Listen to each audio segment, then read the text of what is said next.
Hey, Leslie here from Cylon Rolling Acres. Today I'm going to share a little bit about energizers or fence chargers. Sometimes those terms are a little interchangeable, and how considerations to take into play when you're looking at right sizing, choosing the right energizer setup, and solar if you're interested in solar for your farming operation and your needs.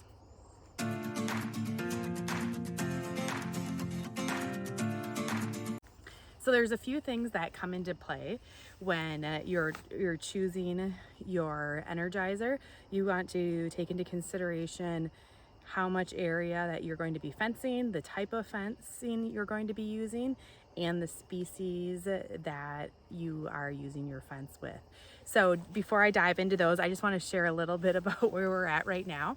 So our farm is in western Wisconsin, and we raise meat goats and also sheep together on our farm, and we graze only in our permanent pastures, which I kind of point back there because they're back that way on our farm, and on our hayfield, and also out in our woods, and that's where we're at right now. And so this area is part of our woods. This portion of our wooded area is also in Oak Savanna that was really a buckthorn jungle up until last spring, and so the goats and sheep have been doing a lot of restoration for us.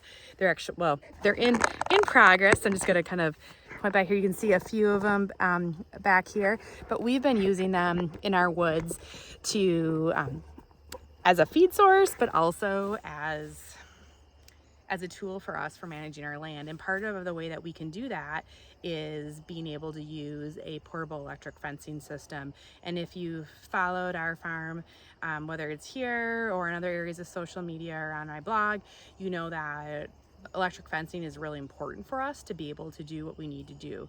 And as we've grown on our farm, in terms of our herd and our flock, numbers of animals, and also looking at the other needs of our land, especially in our wooded areas and areas that aren't our traditional pastures, even our hay fields need more animal impact. And when it comes to thinking about the fertility and benefits animal impact can add to traditional cropland, using a portable fencing system has been really a game changer for us for making sure that we can best utilize all of our land, but also work in areas where we might not have the traditional infrastructure, because we're able to use portable electric fencing. And so we use a variety of electric fencing, including net that we've got back here, polywire. Typically our polywire setup is in the smart fences from Gallagher. I don't have one here, but if you look through some of my other videos, you'll see that. We love those two combinations. And in our permanent pasture, we have a permanent Energizer setup, but out here we've been using a combination of approaches over the years of using an Energizer with deep cycle battery, but then we've also been incorporating more solar power. So I'm going to run through a little bit of our setup, but then also some of those considerations you can take into mind when you're choosing what might work best for your farm or your operation, with the livestock you have, because not everybody's situation is a little bit different. We all have a little different context that we're working in, and that impacts even how you choose an energizer as well. The factors that we want to think about when it comes to choosing the right size energizer for our operation: one, you want to take into consideration how many miles or how many feet of fence you're going to be energizing at one time. And so in a portable setup, might be a little different than what you might look at with a permanent pasture system. You also want to take into consideration what kind of fence you're going to be using, because most of the ratings with energizers give you miles, and that mile is based on one strand of wire with not a lot of weed interference, probably none at all.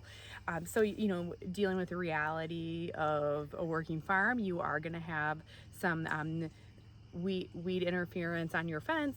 If you're running sheep and goats like we are, which you most likely are if you're watching this, you're going to be using a fence that has a lot more wires than, let's say, running one poly wire that a lot of cattle folks will use when they're grazing. So if you look at these net fences, there's multi strands there, using a multi-strand system, whether it's kind of a do-it-yourself with reels and strands, or even the smart fence like we use, you're going to be using more wire per mile. So you want to keep that in mind when you do your calculation.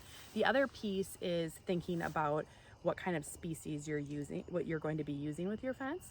And so goats and sheep just take a little bit more to ground, which it's hard to think about that when you think they're smaller animals compared to, let's say, cattle, or I just see what they're, I don't know. Nothing's going on back there, but it's, you know, sometimes it's like you think that you'd need more power to kind of keep larger animals, I don't know, in line or within your fence, like whether that's cattle or horses, but actually it's in reverse. So sheep and goats, not only, you know, because they're smaller in nature, but they also have smaller hooves, so they actually have smaller amount of like grounding mass.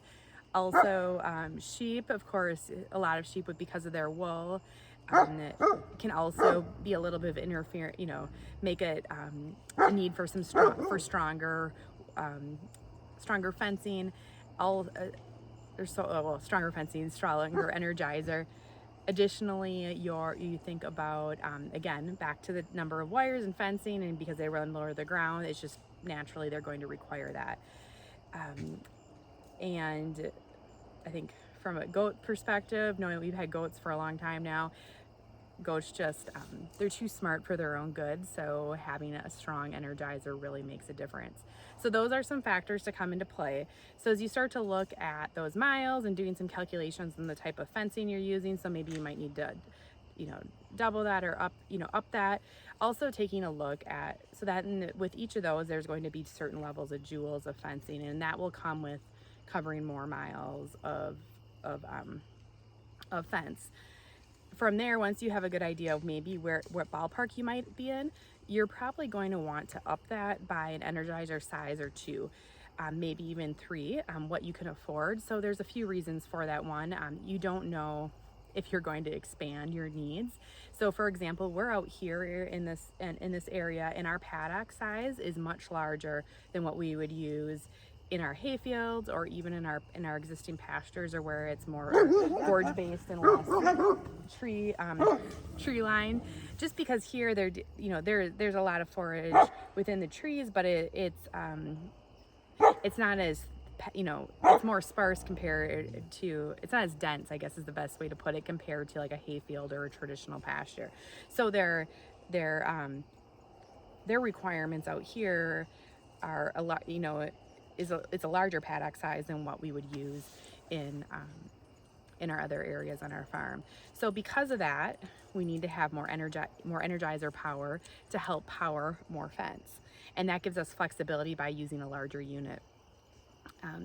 If a smaller one, you know, and then you want to make sure then that way you can always make sure your output once you're using it is strong enough. So those are kind of the factors in that regard. So talking about strength, ultimately with goats, and you could lump sheep in there too, you really want to have, when you test your fence, hang on a second, I'll grab something. So I've got two tools that I use depending on where I'm at and what I'm doing, for checking our fence, to take a look at, one, make sure it's working once I set it up, especially when I move our setup. We have this as a mobile unit, and I'll share a little bit about that in a minute, but I always check it to make sure that it is working once it's set up. And then when I come out here to check animals, if we're not moving them, you know, depending on where they're at, they may stay in a paddock for a few days, maybe a little bit more when they're in the woods. And these will help me. I just want to just double check that everything's working in terms of electricity, because it wanted to do its job for keeping them in, predators out, so you know, so on across the board. So these tools will let me just put it up to the fence and show me the kilovolts or what we're running. And this one is just a fence checker, which is nice just for quick on the fly. This one will also show me exactly how many kilovolts we're at, but then also or how many volts we're running, as well as if there are any faults, where I might be able to find that. And so what you want is about 7,000 kilovolts running on your electric fence for goats. you know, acceptable range is probably 5 to 7. 7 is really where is like kind of the gold standard of where you probably want to be at. But then, you know, depending on where you're at, if you, like right now, when I tested this earlier today, when I was setting things up, we were probably closer to 5.5, but we're, you know, we've got more fence. I also didn't make a really nice path for in the area where there's more grass, so I'm having more grounding issues there. But my goats and sheep we fence train them every year. They've got plenty to eat, so I'm okay with 5. But there's a number of things that you can do to make sure that though you really get to that ideal level of kilovolts with your Energizer. Okay, so here is the setup we're using out here. So we have this is a solar Energizer setup, and this is a kind of, I would call it like a do-it-yourself, like assembly. So we have the Energizer itself, and then we have a deep cycle battery, and then a solar panel up here. And these all just, they're all designed to connect right in from the cords here from the Energizer, the connection points in the batteries that go right up to the solar panel itself. And the reason we went with this one instead of an all-in-one setup, we do have the S400 from Gallagher. It's an all-in-one. I like it, but there's some limitations for us. And it's not bad. Limitations as in like how many fences we can put on it. Otherwise, it works fantastic. So when we are running smaller paddocks, in smaller areas, we will use that, and it works really well. And again, because our goats and sheep are trained in to respect the electric fence, it works great. This system is like fantastic because we can run it. It's a powerhouse, and we can run a lot of fences on it. And it still, you know, packs a punch. So I'm pretty happy with it. And I'm glad we decided to go with a little bit bigger unit. For that fact as well. So we also have a grounding set up here, and I'm just going to flip the camera so you can see. This system, we do have grounding rods set up, and we've got 3 of them all connected with galvanized wire. And it's important to use galvanized wire, one piece of it, to connect them, since that's the same metal that's used with the grounding rods.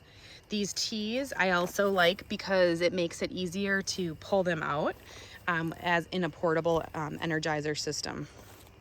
And because my camera system out here in the woods is not like, you know, 100% Hollywood production, I'm just gonna do a quick walkthrough on here behind the camera. So here's the solar Energizer. We mounted it on this wood stand so that way we could make it portable and easier to move around. So as we move our fencing setup here, we just have to move the grounding rods that are over here, and it makes this setup a lot easier. I'm also going to probably make some modifications to this trailer eventually so we can store fences on it as well. So we've got the solar panel up there. We've got it facing the south, and it's the angle for our region. It's got the plugs that come with it already wired in that come down here, and it plugs right into our 12 volt battery, deep cycle battery, and it is a continuous operation, so it is always working on charging that battery. And then the battery line comes right into the Energizer, and this is all kind of, like I said, like kind of, I don't know, you pick out your pieces and it comes together. So this is the MBS 800, and it is 8 joules. I'm going off the top of my head, so if it's different, I will make sure I make a note of it with some text here in the video. But what I really like about this is we run it here. We can run it on where it's running off of the solar, or you can do it just as a battery. We did that for a while before we got the panel. We would just exchange batteries that we charged on a battery charger in our shop. You can also, it's very versatile. You can plug it in too if you have access to traditional power. This line comes out and powers the fence right here. And the green is the grounding wire, and we have that connected to our grounding rods. We are running at 6.8 kilovolts, so not bad. Few things to think about when you are running into maybe some challenges with your Energizer. So that's usually like sometimes a frustration with running an electric fencing system, especially when it's a portable system. You're moving things a lot, and so there tends to be a lot of variables that might come up. So some of the things to keep in mind will be always like start with grounding. Is it grounding out? So using a tool like the fault finder is great, because if there is a fault, a major fault, so for example, a tree is down or maybe part of the fence got ripped by a deer that went through it, it will give you an arrow and give you a direction of where it's at. It can be really handy to save you time in hunting around of where that issue might be. Also making sure you have enough grounding rods. So grounding rod system typically is, you should have 3 is a good number to have with any system, but a good rule of thumb is 3 feet of grounding rod per joule in your Energizer. And then you want to make sure that your grounding rods are spaced out 10 feet apart, and make sure they're down in the ground as far as they can go. And if you have a hard time getting them down, pouring water, pulling them up, pounding them down again, that will get them to where they need to be, so you get maximum coverage that way. If it's really dry, and water can help. Making sure, as you talked about, using a galvanized wire, one continuous wire, to connect all 3 together. Also keeping in mind like other grounding issues in your fence. So I talked about in this area, I have one section that's kind of behind the camera over there where it's more grassy outside of the wooded area, and that area I didn't have a chance, but typically I would take either like our gator, or you could take like a UTV and you could make a path with the tires of it, and that will help keep the grass down to minimize additional grounding. And because the grounding will reduce that how much energy that flows through the fence itself. Those are really common factors. When you look at the fence itself, you want to make sure that when you pick up when you put the fence post in, especially with net fences, you're not catching one of the bottom live hot wires. Typically the bottom is not live, but the next one up sometimes can get tangled if you're moving quickly and setting it up. Maybe not as much patience, or maybe when it got rolled up, it got a little tangled. So that's a piece that's really a good thing to catch that can cause a grounding issue. Probably more on the side of like keeping your fence effective. This is more of a management practice, but you want to make sure your fence is always on. So I will turn mine off when I go into work with my animals, or I'm setting up fence.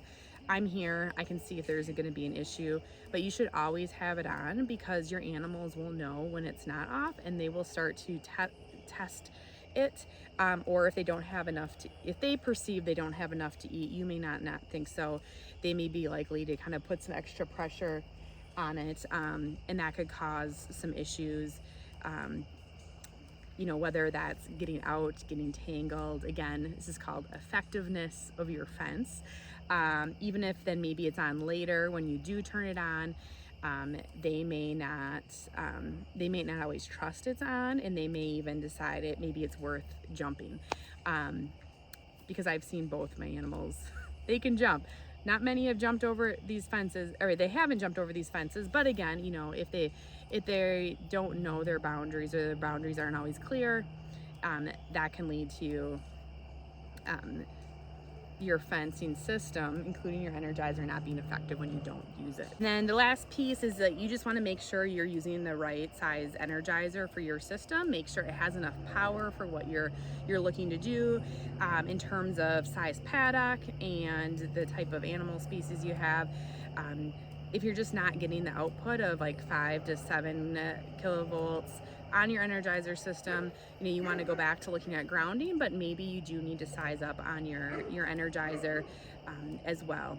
But more grounding rods can help, making sure you've got moisture in those, by those grounding rods. Again, those systems can really help as a whole.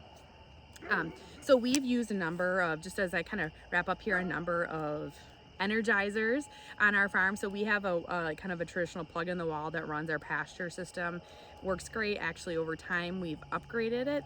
We started with the Gallagher system. Now we upgraded it just because we realized we were using a lot more fences to subdivide paddocks, and so we wanted to make sure that, you know, we had enough power, just like I was talking about, right sizing.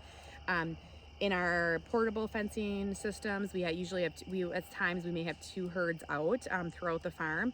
This system is really great. I love it. It's sized really well. We can do a lot with it, and since we've added the solar panel, it's even better because I don't need to worry about, will our battery be out? Do I need to change our battery? Did my husband pull the battery charger off the battery in the shop? You know, these are things that it's like, it's not a big deal because I'm coming out here to check, but you know, it just makes things smoother. Our smaller Energizer is really great, the all-in-one, the Gallagher S400. It's their kind of biggest all-in-one system. I really like it. It's nice because I don't necessarily have to have this on a trailer either, but this makes things nice and smooth with the solar panel. But the solar panel is all in one with the batteries. I can pick it up. I can mount it on a T-post. It's very easy and mobile to move around. That system works really well. And again, I don't need to worry about recharging batteries and so forth because it's really a nice, seamless process as well. So if you have any questions about energizers or solar energizers, let me know. I'd be glad to answer that.